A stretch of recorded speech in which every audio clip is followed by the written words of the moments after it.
കൂടുതൽ വാർത്തകളും വീഡിയോകളും കാണാൻ ഈ ചാനൽ സബ്സ്ക്രൈബ് ചെയ്യുക. കൂടെ ബെൽ ബട്ടൺ അമർത്തുക. ഏഷ്യ ലൈവ് ടിവിയിലെ ഫെങ്ഷു പ്രോഗ്രാമിലേക്ക് ഏവർക്കും സ്വാഗതം. നമുക്ക് ഒരു വീട്ടിൽ കിച്ചൺ എങ്ങനെ സെറ്റ് ചെയ്യണം, കിച്ചണിൽ എന്തൊക്കെ കാര്യങ്ങൾ ശ്രദ്ധിക്കാം എന്ന് ഇത് പലർക്കും ഇത്തരം കാര്യങ്ങളെപ്പറ്റി അറിയാൻ താല്പര്യമുണ്ട്. പലരും അത് മെസ്സേജ് ഇടുന്നുണ്ട്, അല്ലെങ്കിൽ ഫോണിലൂടെ ചോദിക്കുന്നുണ്ട്. അപ്പോൾ അത്തരത്തിലാണ് ഞാൻ ഇത്തരത്തിലൊരു വീഡിയോ ചെയ്യുന്നത്. നമുക്കത് നോക്കാം. നമുക്ക് ഒരു കിച്ചൺ എന്ന് പറയുമ്പോൾ നമ്മൾ പല ആവർത്തികൾ പറഞ്ഞിട്ടുണ്ട്. കിച്ചൺ ഏറ്റവും അനുയോജ്യമായ സ്ഥലം എന്ന് പറയുന്നത് സൗത്ത് ഈസ്റ്റാണ്, അഗ്നിക്കോണാണ്. അപ്പോൾ അഗ്നിക്കോണിൽ കിച്ചൺ വരികയാണെന്നുണ്ടെങ്കിൽ, അഗ്നിക്കോണിലാണ് കിച്ചൺ ആണെന്നുണ്ടെങ്കിൽ, അഗ്നിക്കോണിലല്ല ഏത് ദിക്കിൽ കിച്ചൺ ആണെങ്കിലും ഉണ്ടെങ്കിലും അതിൻ്റെ അഗ്നിക്കോണിൽ നിങ്ങളുടെ അടുപ്പ് വയ്ക്കുക. അതായത് അഗ്നി എപ്പോഴും അഗ്നിക്കോണിലിരിക്കുക.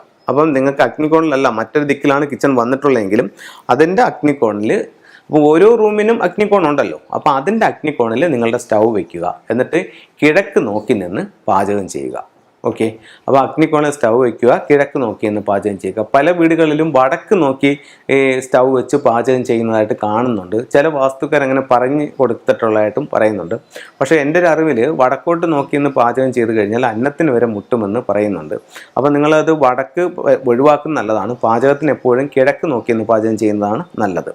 അടുത്തത് നമുക്ക് അടുക്കളയിൽ വരുന്നത് വെള്ളവും തീയുമാണ്. അതായത് രണ്ട് ഓപ്പോസിറ്റ് ഘടകങ്ങളാണ്, ഒന്ന് ജലം, ഒന്ന് അഗ്നി.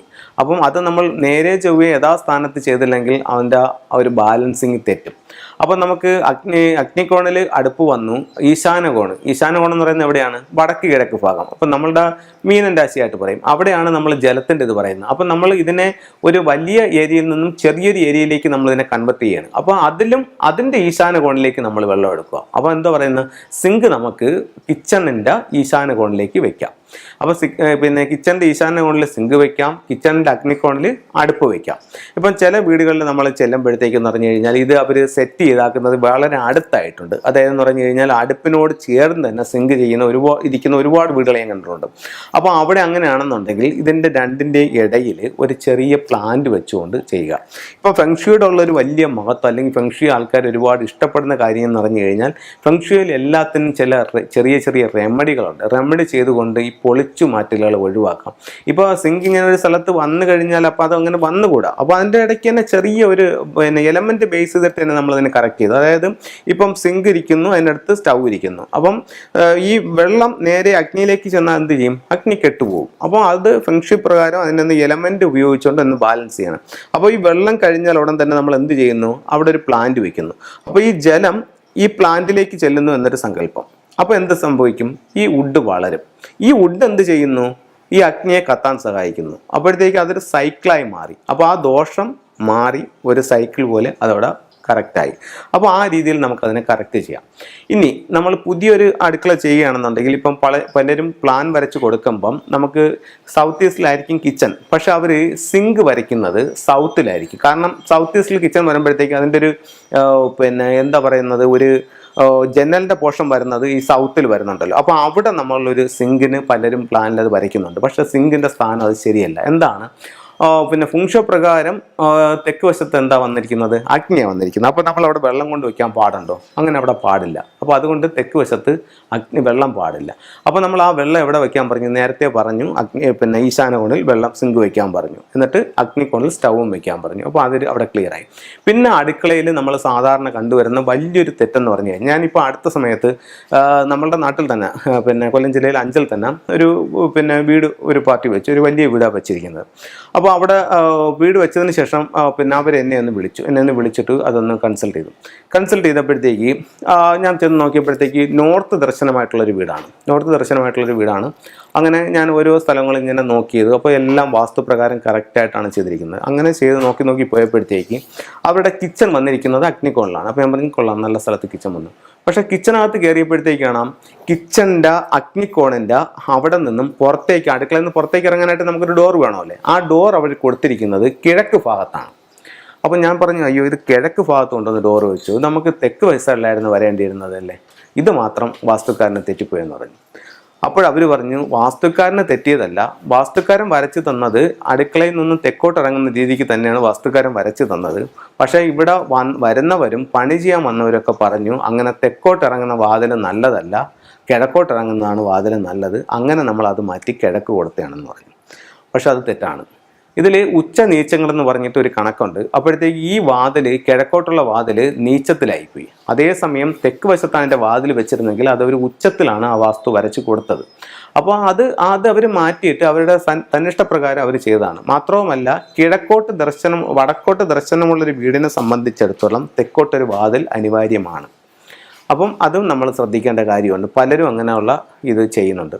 അതുപോലെ തന്നെ നമ്മളിത് പറഞ്ഞു വരുന്ന കൂട്ടത്തിൽ പറയുന്നതാണ്, അപ്പോൾ നമ്മളിങ്ങനെ ഓരോന്നും പറയുന്നു പറഞ്ഞു കഴിഞ്ഞാൽ നമ്മൾ എല്ലാ ദിവസവും കൺസൾട്ടിങ്ങിന് പോകുമ്പോഴത്തേക്കെന്ന് പറഞ്ഞു കഴിഞ്ഞാൽ നമ്മൾ ഓരോ വീടുകളും പലതരത്തിലുള്ള തെറ്റുകളും അവർ ചെയ്യുന്നുണ്ട്. ഇപ്പോൾ ചില വീട്ടിൽ ചെന്നിട്ട് ചോദിക്കുന്നത് വാസ്തു നോക്കി വെച്ച വീടാണോ? വാസ്തു നോക്കി വെച്ച വീടാണ്. പക്ഷേ ഇവർ വാസ്തു നോക്കി എല്ലാം വരച്ചെടുത്തതിന് ശേഷം പണിയുടെ മുന്നോട്ട് പോകുന്ന പല ഘട്ടങ്ങളിലായിട്ട് ഇവരുടെ ഇഷ്ടപ്രകാരം ചില മാറ്റങ്ങൾ ഇതിനകത്ത് വരുത്തും. അതോടുകൂടി വാസ്തു തെറ്റും. പിന്നെ ഇത് വാസ്തു നോക്കി വെച്ച വീടാണെന്ന് പറഞ്ഞിട്ട് എന്തെങ്കിലും കാര്യമുണ്ടോ? ഒരു കാര്യമില്ല. കാരണം വാസ്തു നോക്കി വെച്ചതാണ്. എന്നിട്ട് പണിയുടെ പല സന്ദർഭങ്ങളിലും വാസ്തു വിരുദ്ധമായിട്ട് ഇവരുടെ ഇഷ്ടങ്ങൾക്കനുസരിച്ച് ഇതിന് പ്ലാൻ മാറ്റി. പിന്നെ വാസ്തു നോക്കിയിട്ട് കാര്യമില്ലല്ലോ, വാസ്തു വെച്ച് നോക്കിയിട്ട് പിന്നെ ഇവിടുന്ന് പറഞ്ഞിട്ട് കാര്യമില്ലല്ലോ. അപ്പോൾ ഇവിടെ വന്നിരിക്കുന്ന ഒരു മിസ്റ്റേക്ക് എന്ന് പറയുന്ന, ഇപ്പോൾ ഇവർ ഒരു കിച്ചൺ പണിഞ്ഞപ്പോഴത്തേക്ക് ഇവിടെ ബന്ധുക്കളും മറ്റുമൊക്കെ വന്ന് ഞാൻ പറഞ്ഞപ്പോഴത്തേക്ക് കിച്ചണിൽ നമുക്കൊരു വർക്ക് ഏരിയയും കൂടെ ഉണ്ടായിരുന്നെങ്കിൽ നമുക്ക് ഇരുന്ന് അരിയാനും പറക്കാനും അല്ലെങ്കിൽ ഒരു വിറകടുപ്പ് വയ്ക്കാനും ഒക്കെ സൗകര്യം ഉണ്ടായിരുന്നു. അപ്പോൾ ഒരു വർക്ക് ഏരിയ വേണമായിരുന്നല്ലേ. അപ്പോൾ അങ്ങനെ ഒരു കാര്യം ചെയ്യാം, നമുക്ക് തെക്കുവശത്ത് സ്ഥലം കിടക്കുകയല്ലേ, വീടിനോട് ചേർത്ത് തെക്ക് വശത്തൊരു വർക്ക് ഏരിയ പണിയാം. അപ്പോൾ അവർ തെക്കോട്ട് പിടിച്ച് ഒരു വർക്ക് ഏരിയ പണിയും. തെക്ക് കിഴക്ക് മൂലയിൽ അടുക്കളയ്ക്ക് ചേർത്ത് തന്നെ തെക്കോട്ട്. അപ്പോൾ അടുക്കള അഗ്നിയുടെ സ്ഥാനമല്ലേ, അവിടെ തന്നെ ഒരു ചെറിയ വിറകടുപ്പൊക്കെ വെച്ച് അവിടെ ഒരു അടുക്കള ചെയ്യും. അപ്പോൾ എന്ത് സംഭവിച്ചു? വീടിൻ്റെ സ്ക്വയർ അല്ലെങ്കിൽ റെക്ടാങ്കിൾ എന്ന് പറയുന്ന ഷേപ്പ് നഷ്ടപ്പെട്ടു പോയി. തെക്ക് പടിഞ്ഞാറും നഷ്ടപ്പെട്ടു. അപ്പം ആഗ്നേയം വളർന്ന് നിൽക്കുന്നു. അപ്പോൾ ഇതിൻ്റെ കന്നിമൂല പോയി. വീട്ടിൽ സാമ്പത്തികമായിട്ടുള്ള പ്രശ്നങ്ങളുണ്ടാവും. അപ്പോൾ അടുക്കളയിൽ നിങ്ങളുടെ കാര്യങ്ങൾ ശ്രദ്ധിക്കുമ്പോൾ ഈ ഒരു ഇത് വാസ്തുദോഷം വരുന്നൊരു കാര്യം നിങ്ങൾ ചെയ്യാതിരിക്കാനും ശ്രദ്ധിക്കുക. അപ്പം നമ്മൾ അടുക്കളയിൽ സിങ്കിൻ്റെ കാര്യം പറഞ്ഞു, അത് കഴിഞ്ഞിട്ട് സ്റ്റൗവിൻ്റെ കാര്യം പറഞ്ഞു, തെക്ക് ഭാഗത്ത് സിങ്ക് വെക്കണ്ട എന്നുള്ള കാര്യം പറഞ്ഞു, അത് കഴിഞ്ഞിട്ട് പുറത്തേക്ക് ഇറങ്ങാനുള്ള വഴി നമുക്ക് തെക്ക് സൈഡിൽ കൊടുക്കാമെന്നുള്ളതും പറഞ്ഞു. അടുത്തത് പിന്നെ പറയേണ്ടതെന്ന് പറഞ്ഞു കഴിഞ്ഞാൽ ആ സ്റ്റൗവിൻ്റെ നേരെ ഓപ്പോസിറ്റായിട്ട് കൊണ്ടുവന്ന് ഫ്രിഡ്ജ് വെക്കേണ്ട. അതെന്ന് പറഞ്ഞാൽ എന്താണ്? ഒന്ന് വെള്ളം, ഒന്ന് തീ, രണ്ടും മുഖത്തോട് മുഖം നോക്കിയാൽ ശത്രുക്കളാണ്. അപ്പോൾ വീട്ടിൽ വഴക്കുകളുണ്ടാവും. ഇപ്പം നിങ്ങൾ അറിഞ്ഞോ അറിയാതെയോ നിങ്ങൾ അവിടെ ഇത് ചെയ്തു പോയപ്പോൾ ഇനി എന്ത് ചെയ്യും? അവിടെയാണ് ഫെങ്ഷുയുടെ പ്രാധാന്യം. അതിന് ഫെങ്ഷുയിൽ റെമഡി ഉണ്ട്. എന്താണെന്ന് പറഞ്ഞാൽ വളരെ സിമ്പിളായിട്ടുള്ള റെമഡിയാണ്. ഈ നിങ്ങൾക്ക് ഇപ്പം വീടിൻ്റെ തെക്ക് കിഴക്ക് ഭാഗത്ത്, കിച്ചൻ്റെ തെക്ക് കിഴക്ക് ഭാഗത്ത് നിങ്ങൾ സ്റ്റൗ വെച്ചു. നേരെ ഓപ്പോസിറ്റ് തെക്ക് പടിഞ്ഞാറ് ഭാഗത്ത്, അതായത് തെക്ക് കിഴക്ക് സ്റ്റൗ വെച്ചു, അടുപ്പ് കത്തിക്കുന്നു. അതിൻ്റെ നേരെ ഓപ്പോസിറ്റ് തെക്ക് പടിഞ്ഞാറ് കോർണറിൽ നിങ്ങളുടെ ഫ്രിഡ്ജ് ഇരിക്കുന്നു. അപ്പോൾ ഇത് രണ്ടും മുഖത്തോട് മുഖമാണേ. അപ്പോൾ വീട്ടിൽ വഴക്കുണ്ടാവും. അപ്പോൾ ഞാൻ വീട് കൺസൾട്ട് ചെയ്താൽ പറഞ്ഞു ഇങ്ങനെ ഇരിക്കുകയാണെങ്കിൽ വീട്ടിൽ വഴക്കുണ്ടാവും. ശരിയാണ് സാറേ, ചെറിയ വഴക്കുകളുണ്ട്. നമ്മൾ മുഖത്തോട് മുഖം നോക്കിയ അഭിപ്രായ വ്യത്യാസങ്ങളും വഴക്കുമാണ്. നിങ്ങളുടെ കാര്യം ചെയ്യൂ, ഇതിൻ്റെ രണ്ടിൻ്റെയും കൂടെ ഇടയ്ക്ക് ഒരു വുഡ്, ഇപ്പോൾ ഒരു മുളന്തണ്ടായാലും മതി, ഒരു മുളന്തണ്ട് എടുക്കുക, ഒരു റെഡ് റിബണിൽ കെട്ടുക. ഇതിൻ്റെ രണ്ടിൻ്റെയും കൂടെ ഇടയ്ക്ക് ഒരു ഹൂക്ക് ഒട്ടിക്കുക, സീലിങ്ങിൽ ഒരു ഹൂക്ക് ഒട്ടിക്കുക. അതിനുശേഷം അതിന്ന് ഇത് ഇങ്ങനെ താഴേക്ക് ഇടുക, ഒരു ചെറിയ ഇതിങ്ങനെ തൂങ്ങിക്കിടക്കും. അപ്പോൾ അങ്ങനെയാണെങ്കിൽ ഇതിന് പരിഹാരമായി. അപ്പോൾ ഞാൻ നേരത്തെ പറഞ്ഞതുപോലെ ഇതിൻ്റെ രണ്ടിൻ്റെയും കൂടെ ഇടയ്ക്ക് ഒരു വുഡ് വന്നിട്ട് ഇതിന് ഒരു കറക്റ്റായി. അപ്പോൾ അങ്ങനെ നമുക്കത് ചെയ്യാനായിട്ട് സാധിക്കും. അതുപോലെ നമുക്ക് അടുക്കളയിൽ ശ്രദ്ധിക്കേണ്ട ഒരു കാര്യം എന്ന് പറഞ്ഞു കഴിഞ്ഞാൽ, ഇത് ഒരുപാട് പ്രോഗ്രാമിൽ പറഞ്ഞിട്ടുള്ളതാണ്, എന്നാലും പുതിയ ഇത് കാണുന്നവർക്ക് വേണ്ടി അവരുടെ അറിവിലേക്ക് വേണ്ടിയും പറഞ്ഞു കൊടുക്കുന്നതാണ്. നമ്മളുടെ മെഡിസിൻസ് ഒന്നും കിച്ചണിൽ വെക്കാതിരിക്കുക. മെഡിസിൻസ് കിച്ചണിൽ വെക്കുമ്പോൾ ഭക്ഷണം കഴിക്കുന്ന പോലെ ഉള്ള കാലം മൊത്തം നമ്മൾ മരുന്ന് കഴിക്കേണ്ടി വരും. അതുകൊണ്ട് മെഡിസിൻസ്, ടാബ്ലറ്റ് അങ്ങനെയുള്ളതെല്ലാം കിച്ചണിൽ നിന്ന് ഒഴിവാക്കുക. അതേ കണക്ക് തന്നെ നമ്മൾ കിച്ചണിൽ കാണുന്ന മറ്റൊരു പ്രധാന കാര്യം എന്ന് പറഞ്ഞു കഴിഞ്ഞാൽ ന്യൂസ് പേപ്പറാണ്. അപ്പോൾ ചില ഇതിലെന്ന് പറഞ്ഞു കഴിഞ്ഞാൽ ന്യൂസ് പേപ്പർ വിരിച്ചിട്ടായിരിക്കും അവർ ഈ ഫുഡുകൾ കംപ്ലീറ്റ് വെച്ചിരിക്കുന്നത്. അതിൻ്റെ പാത്രങ്ങളെല്ലാം പറക്കി വെച്ചിരിക്കുന്ന, അല്ലെങ്കിൽ ഗ്ലാസ്സുകളെല്ലാം നിരത്തി വെച്ചിരിക്കുന്ന എല്ലാം ന്യൂസ് പേപ്പറാണ്. ഇപ്പോൾ ന്യൂസ് പേപ്പർ ഒരു നെഗറ്റീവ് എനർജിയാണ്. ഇപ്പോൾ നിങ്ങൾക്ക് പെൻഡുലം പ്രാക്ടീസ് ചെയ്യുന്ന ഒരാളാണെന്നുണ്ടെങ്കിൽ ഇന്നത്തെ പത്രത്തിൻ്റെ മുകളിൽ നിങ്ങൾ പെൻഡുലം പിടിച്ചു നോക്കൂ, അത് പോസിറ്റീവായിട്ട് ഇങ്ങനെ റൊട്ടേറ്റ് ചെയ്യും. അതേസമയം കഴിഞ്ഞു പോയ ദിവസത്തെയോ പഴയ പത്രത്തിൻ്റെയോ പുറത്ത് നിങ്ങൾ പെൻഡുലം പിടിച്ചു നോക്കൂ, അത് ആൻറ്റി ക്ലോക്ക് വൈസിലാണ് ചെയ്യുന്നത്. അപ്പോൾ അത് നെഗറ്റീവ് എനർജിയാണ്, അതിനെ നമുക്ക് ഒഴിവാക്കാം. അപ്പം അടുക്കള എപ്പോഴും വൃത്തിയായി സൂക്ഷിക്കുക. അതൊക്കെ തന്നെ രാത്രി കാലങ്ങളിൽ നമ്മൾ ഫുഡെല്ലാം കഴിച്ചിട്ട്, ഇപ്പോൾ അതിനകത്തൊരു വിശ്വാസത്തിൽ പറയുന്നുണ്ട്, രാത്രി ഇത് കണക്ക് മൂദേവി വന്ന് പിന്നെ അടുക്കളയിൽ നോക്കുമ്പോഴത്തേക്ക് ഇതിങ്ങനെ അലങ്കോലപ്പെടുത്തി ഇട്ടാക്കുകയാണെന്നുണ്ടെങ്കിൽ അല്ലെങ്കിൽ വൃത്തിയാക്കാതെ ഇട്ടാക്കുകയാണെങ്കിൽ മൂദേവി ലക്ഷ്മിയെ കളിയാക്കും. ഇപ്പം ലക്ഷ്മി വീട്ടിൽ നിന്ന് ഇറങ്ങിപ്പോവും. അതുകൊണ്ട് അടുക്കള എപ്പോഴും വൃത്തിയായി സൂക്ഷിക്കണം എന്നൊരു സ്റ്റോറി പറയുന്നുണ്ട്. അപ്പോൾ അത് എന്തിൻ്റെ ബേസിലായാലും അടുക്കള വൃത്തിയായി സൂക്ഷിക്കുക എന്നുള്ളത് അതിനകത്തൊരു പ്രധാന ഘടകമാണ് രാത്രി കിടക്കുന്ന സമയത്ത്. അതുപോലെ തന്നെ നമ്മുടെ സ്റ്റൗവിന് എന്തെങ്കിലും ഡാമേജുകളുണ്ടെങ്കിൽ അത് അപ്പോഴും തന്നെ ശരിയാക്കണം. ഡാമേജ് എന്ന് പറയുമ്പോൾ ഗ്യാസ് ലീക്കായി പോകുന്ന തരത്തിലുള്ള ഡാമേജ് അല്ല ഞാൻ പറയുന്നത്. ഇപ്പോൾ അതിൻ്റെ ബർണർ മൊത്തം കരി പിടിച്ച് നല്ലതുപോലെ അത് ജ്വലിക്കുന്നില്ല എങ്കിൽ അത് അപ്പോഴപ്പോഴും ചെയ്യണം. അതൊക്കെ നമ്മുടെ വെൽത്തിനെ ഒരുപാട് എഫക്റ്റ് ചെയ്യുന്ന കാര്യങ്ങളാണ്. അതുപോലെ പല കിച്ചണുകളിലും നമ്മൾ ചെന്ന് നോക്കുമ്പോഴത്തേക്ക് ടാപ്പ് ഇങ്ങനെ ലീക്കായി കിടക്കുന്നതാണ്. ചെറിയ തുള്ളിയായിട്ട് പോകും. ഇതെന്തിങ്ങനെ ലീക്കായി കിടക്കുന്നത്? അത് 2 ദിവസം ആയതേ ഉള്ളൂ സാർ, അത് പിന്നെ പ്ലംബറെ വിളിച്ചിട്ട് ഇതുവരെ വന്നില്ല, അപ്പോൾ അത് ചെറിയൊരു ലീക്ക് ഉണ്ട്, അതിപ്പോൾ ശരിയാക്കാം. പക്ഷേ നമ്മളറിയാതെ ഫുങ്ഷൽ എന്ന് പറയുന്നത് ജലം സമ്പത്താണ്. അപ്പോൾ ഇങ്ങനെ ഓരോ തുള്ളി ഇങ്ങനെ നഷ്ടപ്പെട്ട് പോകുമ്പോഴും നമ്മളറിയാതെ നമ്മളെ കൈ ചോർന്ന് നമ്മളുടെ സമ്പത്ത് നമ്മളിൽ നിന്നും പോകുന്നതിന് അത് കാരണമാകുമെന്ന് ഫെങ്ഷുയിൽ പറയുന്നുണ്ട്. അപ്പം അതൊന്ന് സൂക്ഷിക്കുക. പിന്നെ ക്ലോക്ക്, കലണ്ടർ എന്നിവ സാധനങ്ങൾ അടുക്കളയിൽ വെക്കേണ്ട എന്നും ഫെങ്ഷുയിൽ പറയുന്നുണ്ട്. അപ്പോൾ ഇത്രയും കാര്യങ്ങളൊക്കെ നിങ്ങളൊന്ന് ശ്രദ്ധിക്കുന്നത് വളരെ നല്ലതായിരിക്കും. അപ്പം 1-2 ചില ടൂൾസുകളും കൂടെ പരിചയപ്പെടുത്താം. സമ്പത്തിനെ പറ്റിയാണല്ലോ നമ്മൾ സംസാരിച്ചത്. അപ്പോൾ നമുക്ക് സമ്പത്ത് വർദ്ധിക്കാൻ വേണ്ടിയിട്ട് ഇതുപോലെ ഉള്ള ഒരു 3/4 തവളയെ വയ്ക്കാം. 3 കാലുള്ളൊരു തവള എല്ലാ സൗഭാഗ്യങ്ങളുമായിട്ട് നമ്മുടെ വീട്ടിനുള്ളിലേക്ക് വരുന്നു. ഇത്തരത്തിലുള്ളൊരു ചൈനീസ് നാണയം ഇതിൻ്റെ ചുണ്ടിൽ ഇങ്ങനെ വെച്ചുകൊടുക്കാവുന്നതാണ്. അപ്പോൾ ചിലരിങ്ങനെ ചൈനീസ് കോയിൻസ് ചുണ്ടിൽ വെച്ചിട്ട് സൂപ്പർ ഗ്ലൂ ഒക്കെ വെച്ച് ഒട്ടിക്കുന്നുണ്ട്. അതിൻ്റെ ആവശ്യമില്ല, ഇങ്ങനെ ചുണ്ടിൽ വെച്ച് കൊടുത്താൽ മതി.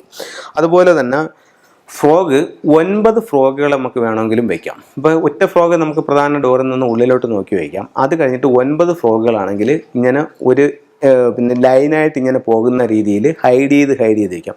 പ്രധാന ഡോറിൽ നിന്നൊരു ഫ്രോഗ് കയറി കുറച്ചു മാറി മറ്റൊരു സ്ഥലത്ത് ഒരു ഫ്രോഗ് ഇരിക്കുന്നു. അവിടെ നിന്ന് അടുത്ത ഫ്രോഗ് വന്ന് അതിങ്ങനെ മുന്നോട്ട് പോയി അവസാനത്തെ ഫ്രോഗ് നമ്മളുടെ അലമാരയുടെ അടിയിൽ നിന്നിട്ട് മുകളിലോട്ട് നോക്കുന്നതിരിക്കാം. അപ്പോൾ 9 ഫ്രോഗുകൾ ഇങ്ങനെ ഹൈഡ് ചെയ്ത് വെച്ച് കഴിഞ്ഞാൽ നമ്മളിലേക്ക് വെൽത്ത് ശരിക്ക് വരാനായിട്ട് അതിനൊരു സാധ്യത ഉണ്ടാക്കുന്നുണ്ട്. അത് ചെറുതോ വലുതോ നിങ്ങളുടെ സാമ്പത്തികം അനുസരിച്ചായിട്ടുള്ളത് ചെയ്യാം. അത് കഴിഞ്ഞിട്ട് നമുക്ക് ഉപയോഗിക്കാവുന്ന മറ്റൊരു ടൂൾ എന്ന് പറയുന്നത് സിർട്ടിൻ്റെ സ്റ്റോൺസ് ആണ്. ഇപ്പോൾ ഇത്തരത്തിലുള്ള സിർട്ടിൻ്റെ സ്റ്റോൺസ് നമുക്ക് വാങ്ങിക്കാനായിട്ട് കിട്ടും. ഇത് നമ്മളുടെ ഒരു നല്ലൊരു ബൗൾ നിറച്ച് നമ്മൾ ഇതിനകത്തിട്ട് വെക്കുന്നത് നമുക്ക് നല്ലതാണ്. അപ്പോൾ അത് നമുക്ക് ശരിക്കും വെൽത്ത് വരാനായിട്ട് നല്ലതാണ്. അതുപോലെ തന്നെ ചൈനീസ് കോയിൻസ്, ഇതിപ്പോൾ ശരിക്കും ആൾക്കാർ വാങ്ങിച്ച് ഉപയോഗിച്ച് നോക്കുന്നുണ്ട്. അത് ഒരു ഗോൾഡ് കോയിനും ഒരു കോപ്പർ കോയിനും കൂടിയാണ് ചൈനീസ് കോയിൻസ് ഉപയോഗിക്കുന്നത്. ഇത് നമ്മളിലേക്ക് വെൽത്ത് വരാനും അത് നിലനിർത്താനുമായിട്ട് വളരെ നല്ലൊരു ടൂളായിട്ട് കണക്കാക്കുന്നുണ്ട്.